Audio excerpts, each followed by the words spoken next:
Welcome to Africa Event Connect.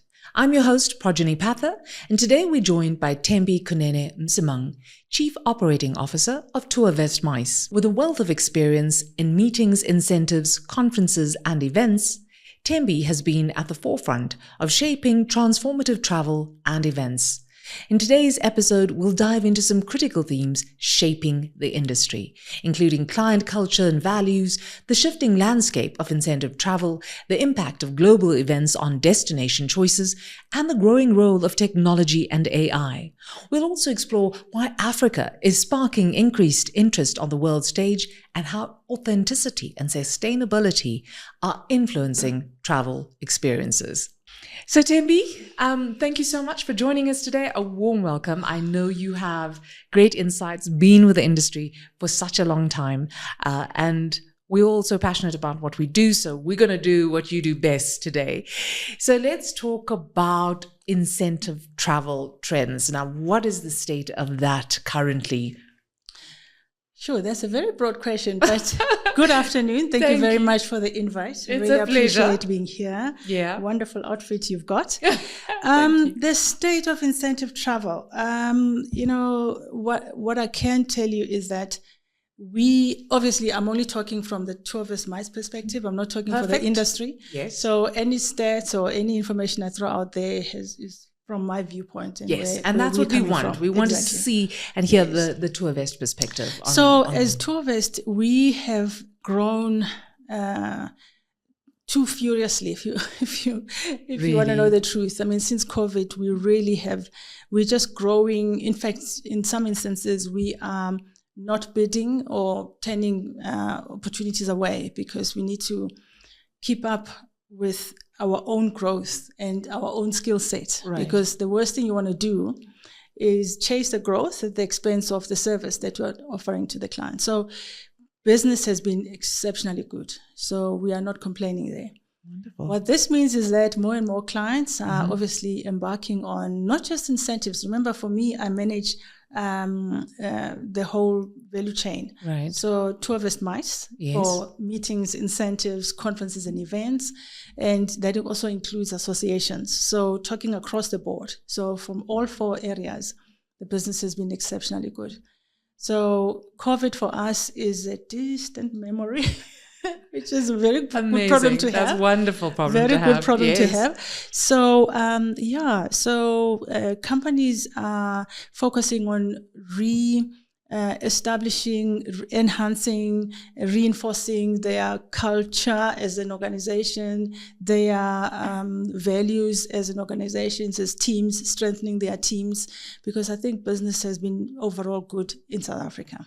So do you think, and obviously meetings and the traveling to destinations for these corporate meetings have come to as a priority again? It has absolutely come front and center, and that's what we're seeing. And obviously to various destinations. Obviously Europe remains, especially the classic destinations like France, Spain, Germany, Portugal, they all still remain, Greece, especially in the Mediterranean countries. Okay, right. They still remain the most favorite. But there is a growth in the other destinations. Obviously we see Southern Africa. Right. There's quite a spike in interest. Yeah. So again, here we're talking from both the business that we secure and, where client commits, business that we receive inquiries on, as well as obviously the very many proposals that we go and deliver to clients, So that is where we're getting this information from. So from Southern Africa, Tourvest has a very large footprint in the Vic Falls area. Tourvest has got a number of divisions. I've seen that. So that's the benefit of working for a large integrated tourism group. Now, I've seen that, but for our listeners, let's go through those.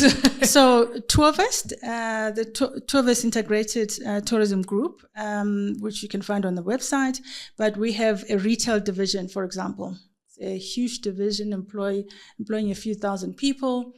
Here you're looking at the restaurants and duty-free and of course, some of the activities. For example, Gold Restaurant in Cape Town, yes, which offers a uniquely African feel, and there's drumming and tasting of the different African, cuisine from the continent. You have Key 4 in the waterfront.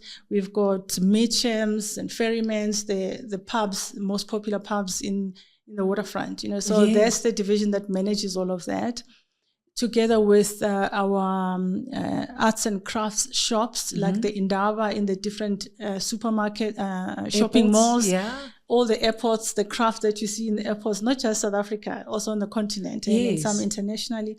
So that's the one group that also helps us to make sure that we deliver value to our clients when we sell meetings, incentives, conferences, and events, because then through that, through the support and using some of our services.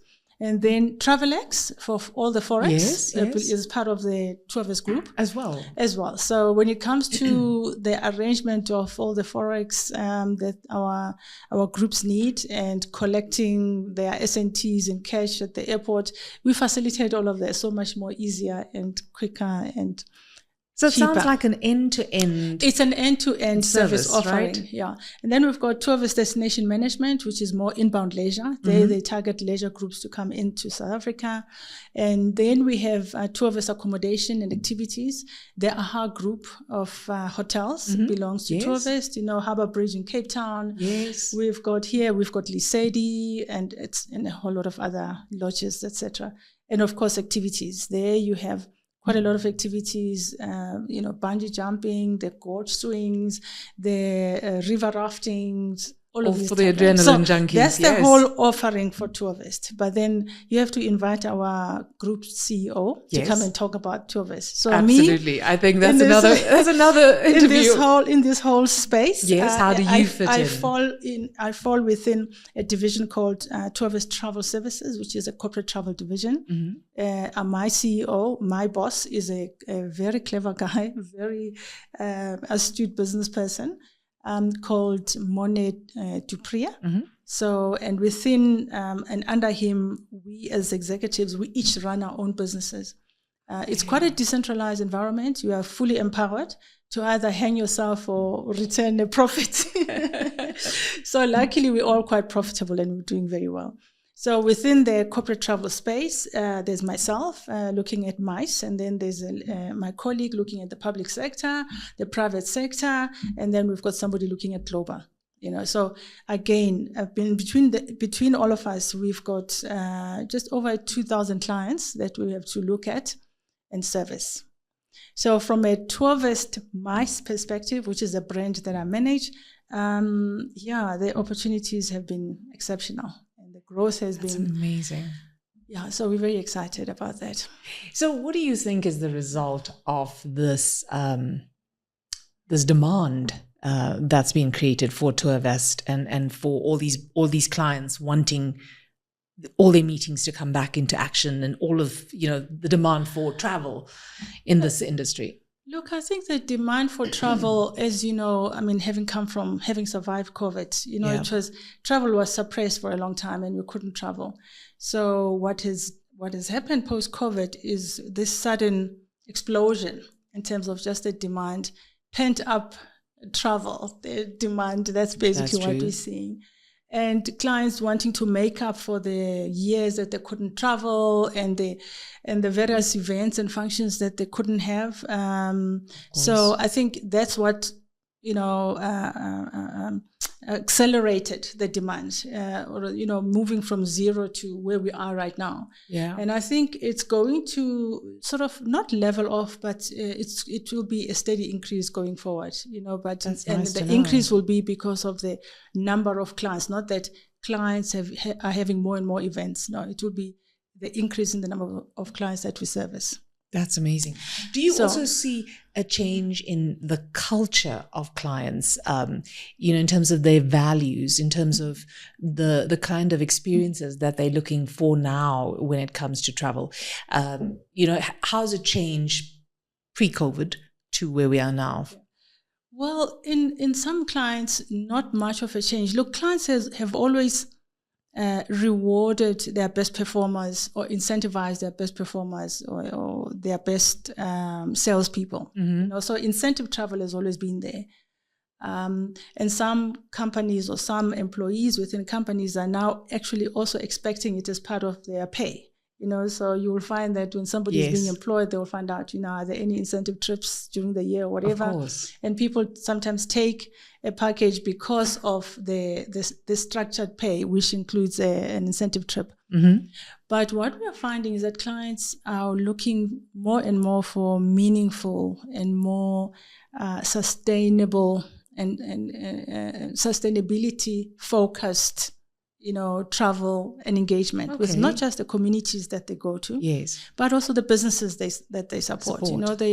There's interest in supporting the small businesses. There's interest in, if I were to put a handcrafted notebook by women in some village here as a potential gift or room drop in front of client versus something else, mass-produced, whatever, they would probably go for that one because they know supporting this small business, this group of crafters, is going a long way in terms of supporting the communities where they come from and also contributes to their own sustainability programs as an organization. That's so wonderful. They're looking for meaningful experiences in that way.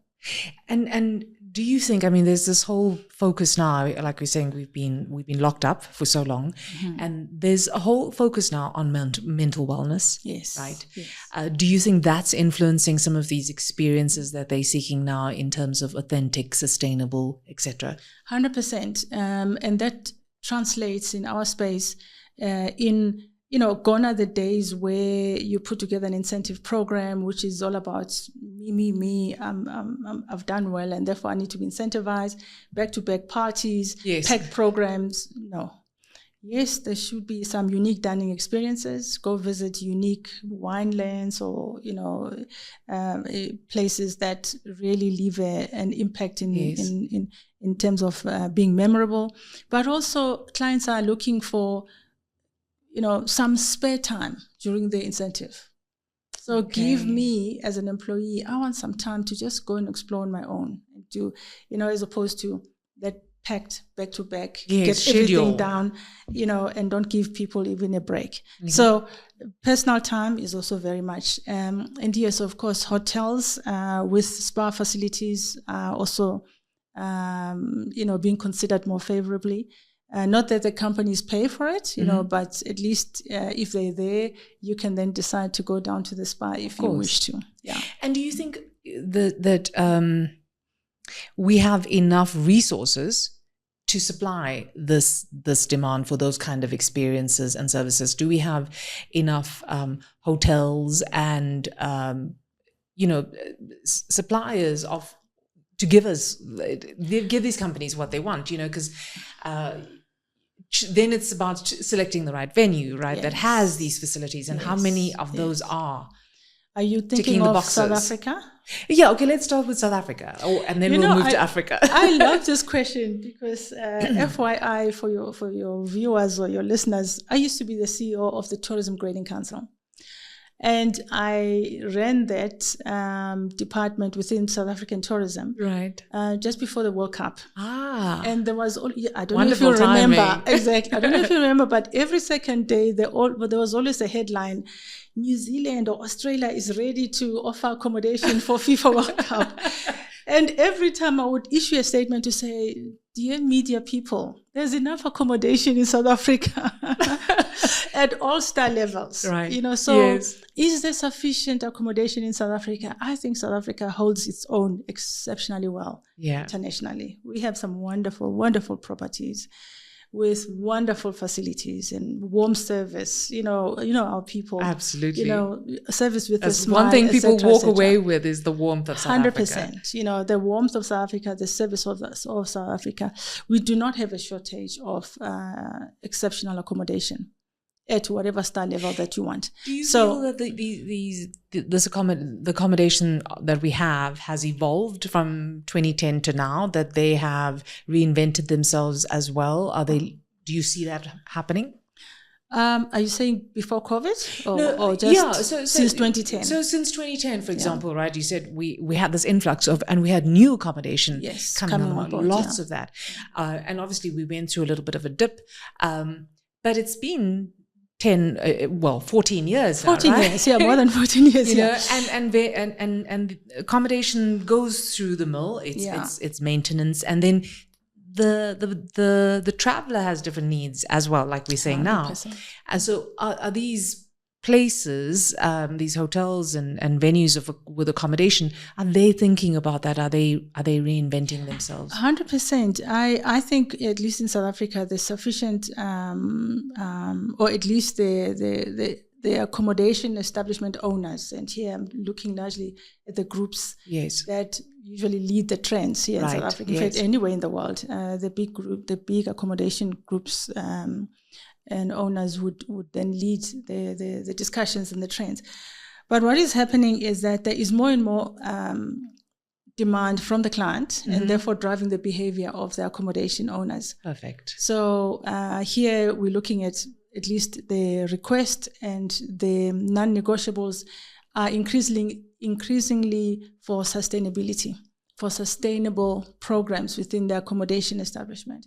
What are they doing for water? What are they doing for communities? What are they doing for, from an education perspective? And of course, flora and fauna, especially in South Africa, for us is a non-negotiable. We have to make sure that we protect and make sure that we manage our flora and fauna in a sustainable manner, because that's one of our biggest draw cards as Southern Africa. As a destination, so for us, it's a business imperative for tourism operators, whether you are operating a hotel or an agent like us, because we're basically agents, Yes. So it is absolutely imperative. So they are looking for that. So the question would be, so if we use Projeni's hotel, what exactly is she doing for the environment, for the community? Because remember, sustainability is not just about the environment. It's the environment, the flora and fauna, the sea and the land, and then you have economic issues, you've got social issues. Politics, well, that's another story. You've got all of these areas in which people want to contribute and want to make sure that they leave a meaningful impact towards basically reversing the damages of global warming. Yeah. Now, how is Africa faring as a destination of choice here? Africa as a whole, I can tell you there's destinations that are on the rise, but I want to premise my response by saying Africa as a whole has not had its fair share of the global market when it comes to meetings, incentives, conferences, and events. There are thousands of meetings that are happening all over the various destinations. I will use just one ranking, ECA, right? Yes. The ECA rankings. You still have America sitting there as number one with over 690 something meetings. Wow. This is the 2024 rankings. South Africa is right down at number 35, I think. And then very, not surprising, but predictably followed by Rwanda. Somewhere, I think Rwanda is sitting at 50 something, number 50 something. And then the other African countries. But the net effect is that the African countries combined and don't even come anywhere close to the number of meetings that the USA have hosted in the last year. So the market is there. We just need to be aggressive in selling ourselves as a destination. And as industry players, I think we need to really be more collaborative in our approach, and not go and chase one piece of business at the expense of each other, rather just go in and hunt as a pack. And that is something that I will still want to actually, I actually have a lunch on Thursday. Well, I would love to come and talk about this coming lunch I have on Thursday with an industry person. We are calling it the lunch that's going to change the world. And next episode. And actually, I'm going to make sure that he listens to this podcast because we want to then discuss how we do exactly that. How can we combine forces? Yes, we are competitors in the market, but we need to, at some level, put our forces together and go out and get the business, hunt as a pack. Stronger together. And so that is what our aim is. So the lunch on Thursday, the lunch that's going to change the world. I'll come back and tell you all about it. I can't wait. And I'm sure our listeners can't wait too. Yes. Now, if you look at the rest of the world, we talked about, and I know you recently spoke about it in an article, if you look about the conflicts in Ukraine and the Middle East, how are they influencing destination preferences and safety considerations? I know safety is a consideration when people are coming to Africa as well. I mean, we're also impacted by that. 100%. So is it a concern, and how do we change that? Well, it's not just a concern, but it's our duty as travel agents when we are selling a destination to also be open to the client. If the client is not aware of it already, or if there's no, it's not in the headline news, because some of the travel notices that we get, being in the industry, it's our duty to make sure we pass that information on to the clients. It's our fiduciary duty. Of course. So that also the clients on their end can exercise their duty of care. Whether do we really want to go and visit Ukraine now, or should we wait until the war? That's at the end of the day, it's up to the client. But is the war there affecting the choice of coming to our continent here? No. Do you think? Well, the thing is there a fear of travel? No, not to the thing. No, not the war there. But for example, you will remember when there was Ebola. Yes. On the continent, yes. Like, thousands of miles away, and people just didn't want to come to Africa, So again, it's about educating the client. Yeah. Luckily for us, we don't deal with, I'm not in the leisure space. I'm in the corporate travel space. Yeah.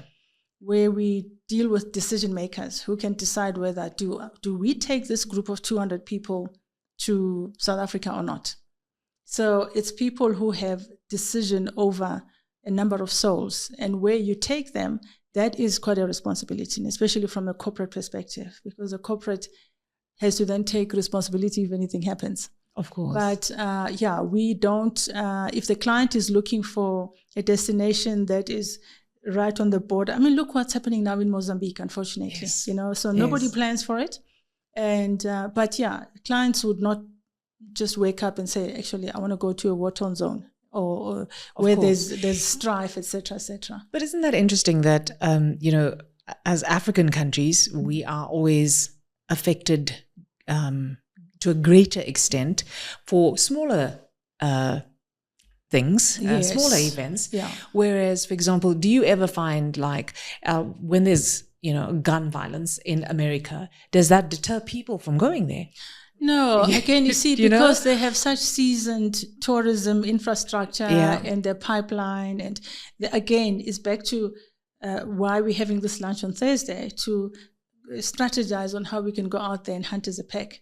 And it's all about educating our clients, really, to say, listen, when something breaks out in another part of Africa, which is hundreds and hundreds and hundreds of kilometers away from us, does not necessarily mean that you have to cancel your trip. Yes. But we have, luckily, we do largely, my team and I, we do largely outbound tourism than inbound tourism. So we have a lot of local clients that go out there, but the local clients, majority of them are international brands. And so we also handle their travel into South Africa and Africa. And what are their destinations of choice right now? What are you seeing? Well, obviously, South Africa is the best destination. I had to say that. Of course.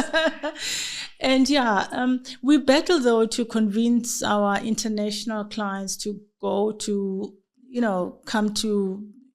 come inland. Yes. They all want to go to Cape Town. Of course. And when they think of Africa, oh, yes, of course, Africa. Cape Town. And Cape Town. So it's like, okay, Mr. Client. So we then managed to sell them Cape Town as long as you come to South Africa. So for us, that's a priority. One step closer. They come to Cape Town, wonderful event at the CTICC or wherever. But then we really drive up and we upsell in terms of pre and post tours to the rest of the continent. And of course, then they will do whatever route they choose, end up at the Kruger Park and then back home. Brilliant. So we do our bit. Yes, I can see that. 100%. You're doing an excellent job. Now, let's move to another subject when we talk about MICE. How do you think technology and AI are influencing the MICE industry and what Tourvest is doing? Well, it reminds me of back in, I think it was 1992, 91, 92, when the laptop and not desktops at work yes. were taking over. And I remember our MD at the time, Dirk Ackerman, because I was with the Airports company at the time. He stood up and held up, actually, I can't remember what it was, but he held up, it was on a slide. Desk. It was on a slide to say, he had a picture of a computer. And he said, folks, this is a computer. You better get to know it. Otherwise, your job is finished. This is how simply, I remember that very vividly. Yeah, so technology, look, you have got to embrace technology. You have got to embrace the future. There is so many moving parts in this path going forward. For us as Tourvest, we're particularly excited because, Tourvest Travel Services is the founder and owner of Travel IT. I don't know if you know Travel IT. Okay. Travel IT is literally the engine that drives a lot of the travel agencies around South Africa. And from there, there's the sister to Travel IT is now being, the finishing touches are being put together, which is our very own event management platform called MICE IT. So all I can say is that watch this space. And when can we expect that to launch? We would like actually to go to market. I'm hoping, with IT people always tell you 2 weeks, Thembi, 2 weeks, And so because I've got experience in launching new technology, I think in the first half of the new year, we should be live and in market. Wonderful. And that is just going to catapult us into the future like nobody's business. So will that result in more personalized experiences, allowing clients easy preferences, so that they don't have to sift through hordes of information and easy to, manage their logistics, etc. Will it bring it all together? 100%. Saving time as well and money. So the first part of MICE IT is to help us with our operations. Because let me give you a scenario. You call me as an existing client, you say, Thembi, we've got a team building session that we want to hold in there. Let's say in Cape Town. Let's go to Nelspruit. Okay, actually. Let's go to Nelspruit. In Nelspruit. So currently what we do, we get on the phone with our suppliers. And so it's a manual process for us to physically put together the pricing, the quotes, get everything together before we present it to clients. Right. So this system will allow us to just automate that process. So our suppliers, they must take note if they're listening. Yeah. Once MICE IT launches, they need to register on MICE IT so that any brief that comes from us is automatically goes to all the suppliers, the relevant suppliers. So if I'm looking for catering, I click on the category, and if we've got 100 suppliers listed on there, it will go to the 100 suppliers. Wow. Or if obviously I can limit it to just 2 or 3 or whatever it is that I'm looking for, but they will get exactly the same brief. So our procurement process will be shortened. Right. Like in a manner that's never happened before. So that's the first part. And then that's where we bring in the time saving, economies of scale to the clients, and therefore they benefit like that. The other important aspect is, of course, linking MICE IT to Travel IT, direct access to all the travel information. Online you can see exactly. So exactly what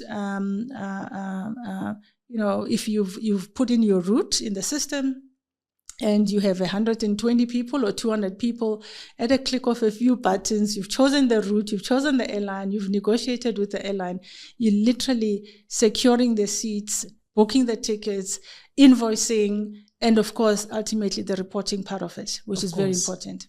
Every client wants to know their spend reports, and we give it to them in such wonderful analytics. So it's going to really change the way we work and puts us in the future. Yes, well, I'm personally very excited. And what is most important is that this is a domestically produced and developed product. So currently we have to pay exorbitant fees for all these international brands. You know, the current event management platforms. I'm not going to mention any names. Of course. Okay. But the subscription so you fees, have existing platforms you're using, but now you're launching your own. Now we're launching our own, and it's going to be customized to exactly our own processes as a business. At the end of the day, we ultimately want to bring the savings in terms of time, logistics, costs, and reporting and smooth operations at the end of the day. Wow. To the client, yeah. We're looking forward to it. For us, it's going to be very exciting. That is truly, truly exciting. But obviously, you can have that, but I'm sure it's the people behind it as well. 100%. Right? 100%. That brings it all together and allows you to customize the experiences for the clients, to understand those unique requests as well. There will never be any substitute to sitting in front of the client face to face. Yes. Getting the brief, looking in your eyes, looking at your non-verbal behavior, what you are looking for, what you don't like, what you don't want. That's so true. That's the best way to get a brief from the client. You understand it. And that's why I really, yes, of course, we do respond to tenders. But for me, I prefer personal, not personal, but physical. Physical experience. That physical face-to-face experience, talking to the client. Because if you walk up to me now and say, Thembi, how are you? And I just say, no, I'm fine. I did say I'm fine. But my whole non-verbal behavior tells you I am not fine. And so neither can you get that in a Teams meeting, right? You will never get that in a Teams meeting. You'll never get that on a brief that has been emailed to you. No. So it's important to have a face-to-face meeting with the client. And then, of course, secondly, when we are ready with a proposal, I hate just sending out the proposal to client. I want to come and present it to you. Yes. So you can see the passion in my eyes and see the emphasis. You see all sorts of things that you will never see just reading the presentation yourself, because you wouldn't know why that image was put there specifically instead of another image. To ask immediately as 100% to engage with whatever it is that we're proposing. Yes. And 99.9% of the time, when we have the opportunity to present to client, we secure the business. So that's how good the sales team is. That is brilliant. And then, of course, post-event, it's very important to then sit with the client and go through what worked, what didn't work, why did it work, why did it not work, and what are the lessons? Of course. And of course, to present all the recons, especially if there was an overspend, You want to be facing the client, Absolutely. So it's really, you take authentic, real experiences to another level. 100%, yeah. So let's talk about sustainability. Right? How does Tourvest incorporate sustainable practices into, your event offerings and travel experiences for your clients? Look, it's just, for me, I would put sustainability in the same bracket as the culture and the values of the organization. Yes, of course. First of all, we service a wide variety of clients, from the petroleum industry to the motor industry to manufacturing to insurance. And so and to FMCG, So we have a wide range of clients, and therefore, because of that, we practice numerous, client management strategies.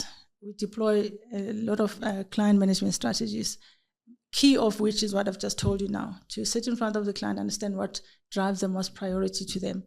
So when it comes to sustainability, the different clients have got different priorities. And therefore, you have to make sure that you align your proposal, you align your solution for whatever it is that they want to achieve. The important thing is also to understand what is the objective for this event, Mr. Client. Why are you having the event or the meeting or the conference or the incentive? Is it just to thank your staff and give them a very good party? Yes. Almost. A very good party. Right. or you want to, it's a team building exercise. You want to strengthen, enhance, and deepen your values within the organization, or you want to acknowledge and award best performance. What exactly do you want to do? And the objectives sometimes differ. You know, maybe you find clients that say, you know, there's been a bit of negativity, or we've had a racist incident, then we just need a nice team building exercise to just bring the people together and, you know, uplift their spirits. Then we provide or propose a solution that's aligned to what you want to achieve for the particular event. So sustainability is similarly, other people would have a key focus on the environment. Others would want to rather focus on the communities that they visit. Others would, it differs really. Of course. But when a client comes to you saying, this is what I want to do, this is so, and doesn't even acknowledge sustainability as a topic, do you broach the topic? Is it part of the checklist? 100%, because for us as Tourvest, sustainability is a big thing. And in fact, there's at this point, I do want to say, it's not for me to announce, but there will be Tourvest Group is actually doing something in sustainability, and at the right point, Wonderful. At the right time, somebody will come here and tell you all about it.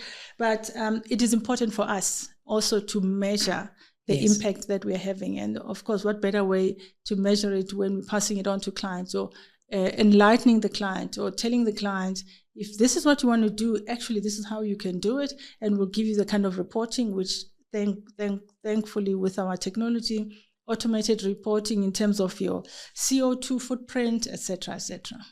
That's amazing. So it really is. That's why you need to be front facing, I suppose, as well, in clients' face, to be able to answer those, because it could be a very sensitive topic. And there's so many expectations from clients in terms of them, you know, wanting to do this to solve a particular problem, but there are other elements of that 100%. That you need to bring in, and other layers for them to decide on. And somebody's got to talk about the difficult things as well. And and then meeting budgets, of course. Of course, meeting budgets, and on time, on budget, on brief, yes. So Thembi, in terms of Tourvest's outlook for the future of the MICE industry in Africa and beyond, tell me about that. What is it? What are your thoughts? Well, for us, we actually gearing ourselves for growth. Not as dramatic as post-COVID, but growth nonetheless. We have, just to give you an idea, as Tourvest MICE, I sit within Tourvest Travel Services, corporate travel. Yes.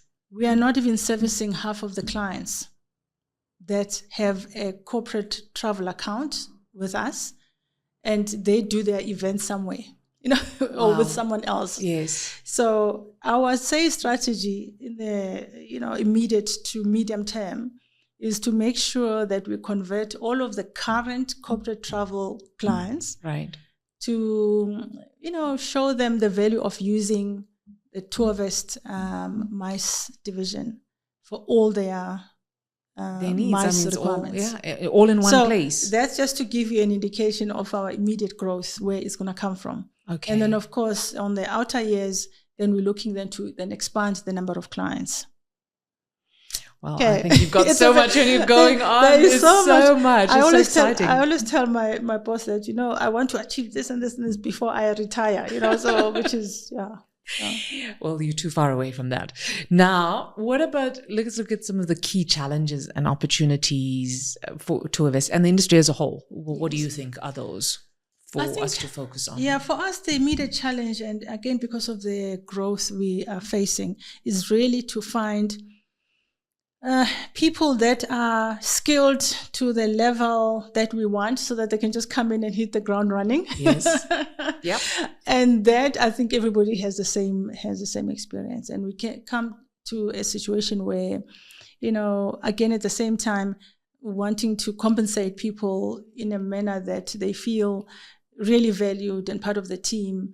And that's always a challenge, especially in our industry. I mean, our industry is not known for the top salaries at all the levels. It remains a challenge, and that remains a challenge because clients always push us on budgets. Yeah. You know, we have clients that want a 5-star experience, but then they want to give you a 2-star budget. You know, and say, Yes. Mr. Client, but you know, yeah. and they're squeezing us on commissions, they're squeezing us on margins, etc., etc. So that is not the employee's problem. That is my problem to go and fight.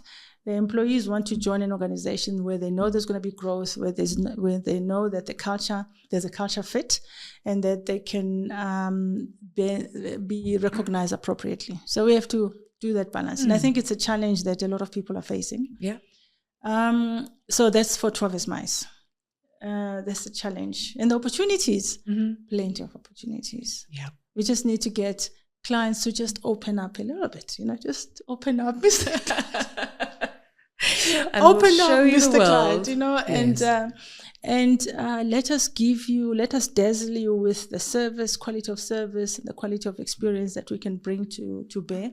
At the end of the day, if you keep your teams involved, engaged, and enthused, it adds to your bottom line. Yes. So, and that is about presenting that case, that business case to the client to say, it may look like a party, but not a frivolous service. It's not a frivolous service at all, actually. Yeah. It's something that is needed. And of course, we see it with our feedback every time when we ask the delegates, how did you find the conference? What was the best? Then it comes back to say, actually, I needed this. It was so good to be with my colleagues, etc., etc. So that does come back, and it's of value to the client. And to the extent that the client places value on that, then hopefully they'll open up their palms a little bit, Absolutely. So for me, also the biggest opportunity I mentioned earlier is really as industry players, we must find a way of hunting as a pack, especially for these big meetings. There are plenty of meetings out there. They're just not coming this way. Yeah, and we need more people 100%. to join forces so that we can bring it in together. Yeah. And we each have our own talents, each have our own expertise in this industry. 100%, yeah. And the more we say it in different ways, like you're saying, that's how we eventually convince them and able to tackle it from different perspectives, 100%, right? 100%, yeah. And also, I must say, I've had a few meetings with some of our colleagues in the government space, especially the convention centers. I think there's a role for them, and the national convention bureaus and the provincial bureaus as well. I think there's huge opportunities there to really help us go out and hunt as a pack. We can, as industry players, we can advise or show our public sector employees how best to use the little budget that they have been given by Treasury to boost what we do and make sure that we secure those meetings. And I think what's so nice about what you're saying is that people don't understand the ripple effect of those actions. Yes, it does not just affect one business, one organization, one industry. The bigger impact on our ecosystem that supports the MICE industry as a whole 100%. Is where we get to eventually, but only together, right? Yes. So Thembi, your final thoughts on how industry leaders can drive a positive, sustainable future for MICE and travel experiences globally. What are your parting words here? Other than working together? Yes, other than working together. I think there's a lot of skill here in this, at least in South Africa. There's a lot of highly skilled individuals that work, that break their backs, bringing meetings and incentives and bringing and sustaining tourism in this country. I think the first parting words would be, we just need to keep doing what we're doing, because I think we're doing a very good job as a sector. Yes. We're doing a very good job, considering the resources that are at our disposal, and our clients that don't quite want to pay us what we want to be paid. But also, I really believe I have to go back to us finding ways to really hunt as a pack. We've got some ideas. As I said, on Thursday, we're having a lunch that we are terming it a lunch that's going to change the world. Yes. And we're hoping that it just doesn't end up being a lunch for nothing, and that we can have real tangibles to come and present and sell everybody to the idea. But I think hunting as a pack and not, be competitive. We can be competitive in a healthy way. Yes. And then there's some unhealthy practices. Of course. And it doesn't do the destination any good. So for me, I'm very open to that. And I really want to work with the industry to see if we can really just go out there and be a force to reckon with. Look at what happened to Rwanda. Rwanda has moved up like you can, and Rwanda is going to overtake us as South Africa if we don't work in the manner that they work. Of course, because they're holding hands and they're saying, "Guys, let's go out there and get this business," and they do. So, for all the people that are listening, who want to join you in this initiative, to collaborate with Tourvest, to collaborate with you on the MICE in the MICE sector, how do they get hold of you? Okay, my email is actually a long email. No, so we're going to put that in the show notes. We can put it in the show notes. Exactly. Yeah. We'll put that in the show notes. Email is the best, and then I will definitely make sure I respond within 24 hours. But if you want to collaborate, chances are you already have my cell number. So DM me immediately. And we are having a meeting just with a few people on Thursday, which is actually tomorrow. Yes, that's I can't personally, I can't wait for that meeting. I can see that you're bursting at the seams. Yeah, and then we want to immediately in the new year call a stakeholder meeting and just share what we want to present at the time. Well, we can't wait to hear all about it. And I'm sure with you spearheading this and you driving this with your energy and enthusiasm, I'm sure that whatever you put your hand to we're all going to bear the fruit of that, I think. And I hope so. Because of your collaborative spirit. I really appreciate it. And I think, once again, like you said, we appreciate the people. The people and the skills that we have in the industry. I completely agree. I think without that, we will be nowhere. 100%. And I'm glad that as an industry as a whole, we continually upskill and develop our people that will drive us forward. So Thembi, thank you so much for all the insights and inspiration. We love your energy and love your passion, and we look forward to having you back on the show. Thank you very much for having me. Thank you so much, Thembi, for sharing your insights and expertise with us today. It's clear that the MICE industry is not only evolving, but also embracing values of authenticity, sustainability, and innovation. Your perspective on how Africa can lead in delivering meaningful, transformative experiences is truly inspiring. For our listeners, we hope you found today's discussion enlightening. Join us again next time on the Africa Event Connect podcast, where we'll continue exploring the trends and ideas shaping the future of events and travel. Until then, stay inspired and keep creating unforgettable experiences.